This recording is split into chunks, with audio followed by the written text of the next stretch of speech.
Soy Romina de Luca y esto es Saquen una hoja. Hoy, sin vacunación masiva, pero en las aulas. Gustavo, oyentes, bueno, pasaron 3 semanas desde la última columna y una vez más parecen una eternidad. En la columna anterior anticipábamos el debate de la vuelta a la presencialidad y decíamos que empezábamos a transitar un camino que nos lleva al matadero. Estamos a unos pocos días de que ese experimento que se inició en 4 provincias se amplifique a todo el país porque el próximo lunes 1 de marzo retoman la presencialidad la mayoría de las provincias. Y acá el punto clave para entender el problema es que quienes nos gobiernan actúan como si abrir las escuelas fuera una actividad más y no esa que moviliza a millones de personas.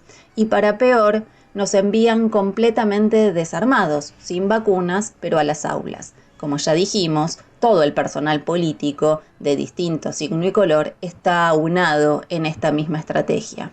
Y este último punto es muy importante y es de lo que quiero hablar en esta columna.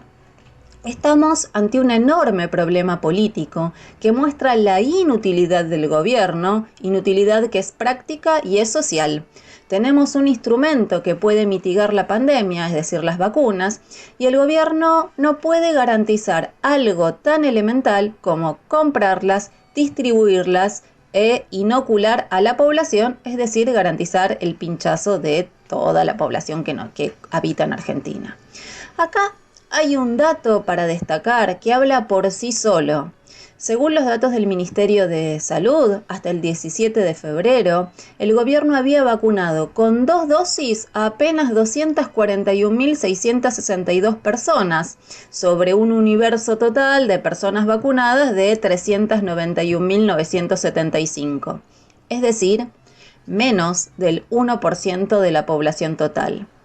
Del otro lado del mapa se ubica Israel, que ya inmunizó al 85% de su población, o el Reino Unido, que lo hizo con el 27% de su población.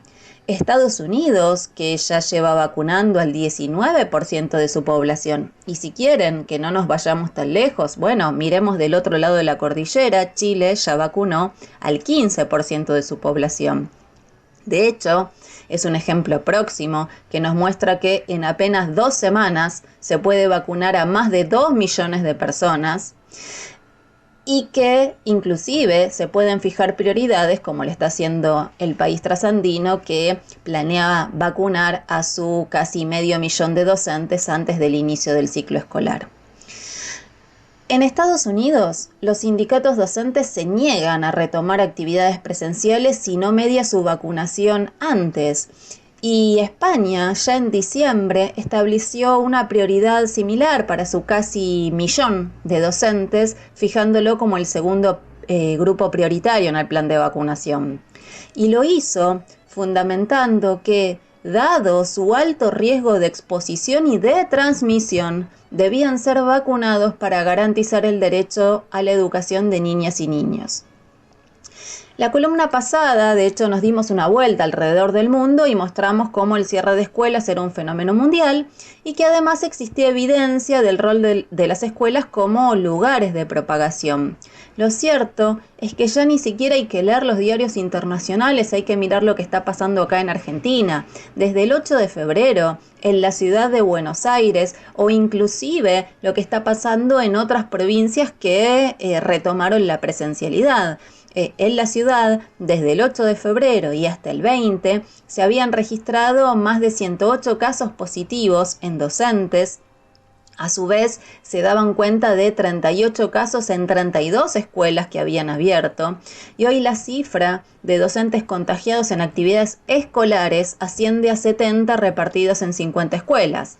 La provincia de Córdoba solo tuvo acciones de capacitación y ya cerró su primera escuela por una docente que dio positivo. Y la provincia de Jujuy, además de acumular ya una veintena de escuelas con casos sospechosos o positivos, tiene una vez más el récord de picar en punta y ser la primer provincia que cerró un aula por un alumno contagiado aislándose a toda la burbuja, es decir, el aula y sus maestras. Lo cierto es que esta situación es absurda en términos sociales y evitable, porque el cierre prolongado y masivo de las escuelas se produjo cuando no existía ningún arma más que el confinamiento. Hoy la vacuna nos otorga una oportunidad, pero el gobierno no muestra más energía que la de vacunar a sus amigos. Quiero decir, los amigos también están en los sindicatos docentes. Dentro del listado de los vacunados VIP se encuentra, por ejemplo, Juan Monserrat, secretario general de la UEPC, es decir, del principal gremio docente de la provincia de Córdoba. Si bien el calendario escolar se fijó a fines del 2020, lo cierto es que el calendario de vacunación de docentes llegó recién el 12 de febrero con la modificación del famoso semáforo epidemiológico de Trota por el Consejo Federal de Educación. Bueno, en realidad, más que un calendario, porque no existe ninguna fecha concreta de vacunación, lo que se resolvió ahí es el armado de grupos escalonados para la vacunación de docentes. Y acá, una vez más, nos vamos a encontrar, al igual que en los protocolos de vuelta a clases, en una serie de sinsentidos. Por ejemplo, dentro del primer grupo de vacunación se incluyó al personal de dirección y gestión, al de supervisión e inspección y de los que están frente a alumnos a los docentes de nivel inicial y del primer ciclo del nivel primario. También a los docentes de la modalidad especial. Y la verdad es que este es un criterio discutible porque nos podemos preguntar por qué se van a vacunar a supervisores o inspectores que no están en contacto con los alumnos antes que al grueso de los docentes, ¿no? Pareciera formar parte de los criterios del cronograma VIP de vacunación. Esta sospecha se nos confirma cuando también miramos que el segundo grupo, que será vacunado, está conformado por el personal de apoyo a la enseñanza y todos aquellos que, sin designación docente, trabajan en instituciones en distintas áreas y servicios, como maestranza, administración, técnicos, servicios generales y equivalentes. Y una vez más, hay que decir que el nivel de generalidad habilitará a vacunados VIP de todo tipo, porque junto a maestranzas se incluye equivalentes y nada asegura que no vuelvan a producirse casos como la legisladora de la Cámpora que adujo ser personal de salud esencial porque brindaba un taller de teatro en un centro de salud. El tercer grupo está conformado por los docentes del segundo ciclo de la educación primaria y el cuarto grupo con los docentes de nivel secundario, de jóvenes adultos, de técnica y el último grupo serán los docentes del nivel superior. Lo cierto es que el Ministerio Nacional puede aducir que ahora la responsabilidad la tienen las provincias. Bien, docente, maestra, no se arremanguen porque todavía falta mucho. En la mayor parte de las provincias que pueden decir estamos haciendo algo por los docentes, lo único que se habilitó es un padrón de preinscripción. Si con suerte vacunaron al personal de salud, ahora están con adultos mayores y o fuerzas de seguridad. Este es el caso, por ejemplo, de la provincia de Buenos Aires. Más aún, distintos funcionarios provinciales, al igual que Trota antes, declararon que la presencialidad no está supeditada a la vacunación. La ciudad de Buenos Aires estableció que los docentes son su quinto grupo prioritario.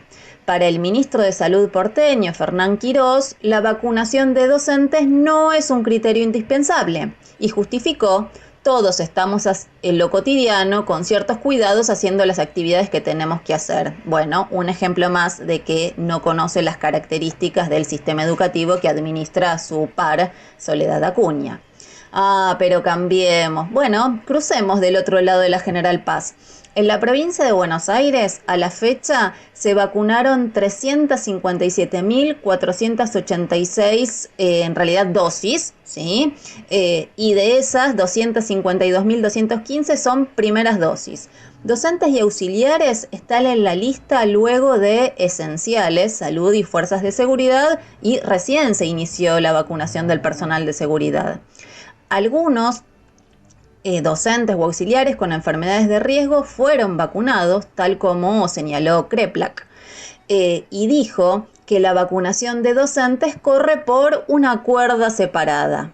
Y amplió: se van a vacunar en los dispositivos de IOMA, siguiendo esta lógica. Primero los mayores y luego los docentes con comorbilidades. Con estas características, dijo el ministro de Salud de la provincia de Buenos Aires, hay apenas 30.000 maestras y maestros. Y si IOMA va a ser la encargada de vacunar a los docentes, hay algo que nos va a quedar muy claro. Esta es una sentencia de muerte.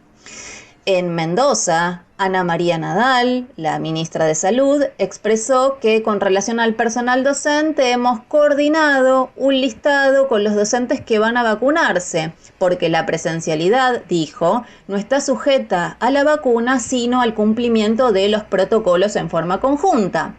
Dentro de los docentes priorizados para vacunar, establecen que se hará con los que trabajen en lugares donde no se cumplan los protocolos. En este marco, lo cierto es que es el principal problema a poner sobre la mesa. Nos envían a las escuelas que ya todos conocemos, desfinanciadas hace décadas, destruidas ediliciamente, hablando desprovistas de servicios básicos, desprovistas de insumo, desprovistas de personal de limpieza, como ya sabemos, y a todo eso se suma sin vacunarnos. Y este es el principal problema político que hoy tienen por delante el conjunto de la clase trabajadora y como parte de ella también los docentes. El gobierno no es capaz de resolver algo tan sencillo como comprar vacunas y aplicarlas. Peor, nos enrostra que se las administrará a sus amigos. En este sálvese quien pueda, como dijimos, Córdoba picó en punta con sus propios dirigentes sindicales docentes. Recordemos que ya hace casi 2 meses se inició el plan de vacunación y no se alcanzó ni al 1% de la población. Entonces, la tarea de la etapa es hoy esta. Este es el primer punto que debe encabezar cualquier discusión sindical docente. Sin vacunación masiva, a la presencialidad no volvemos, porque a poco de andar se demuestra su peligrosidad y potencial criminalidad. Cualquier otra cosa que digamos debe estar ordenada en esta jerarquía. La vacunación masiva, es la primera condición para la presencialidad.